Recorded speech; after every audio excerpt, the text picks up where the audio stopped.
Tuwang-tuwa kami. Ito ang naging reaksyon ni Philippine National Police Chief Police General Romel Marbil sa pagbasura ng Department of Justice sa mga reklamong kriminal na inihain ni dating Pangulong Rodrigo Duterte laban sa kanya at iba pa kaugnay sa operasyon sa Kingdom of Jesus Christ compound para arestuhin si Apollo Quiboloy.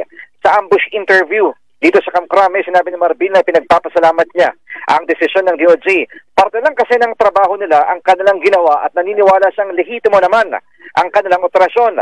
Dagdag pa niya, ngayong nabasura ang kanyang kaso, makakapag-retiro na siya ng walang kaso. Matatandaan na nung nakarang taon nang inihain ni Duterte ang reklamo laban kina Marbil at iba pa dahil sa sobra-sobra at hindi umanong makatwiran at malawakang operasyon ng pulisya na may kinalaman sa pagpasok sa mga gusali at tirahan sa KOJC compound.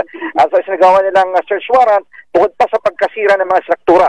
Paliwanag naman ng DOJ, resulta lamang ng operasyon at balidong pag-aresto ang pagkasira ng ilang struktura. Ang inyong kapuso Mark Pakalalad ng GMA Super Radio, DCWB dapat totoo.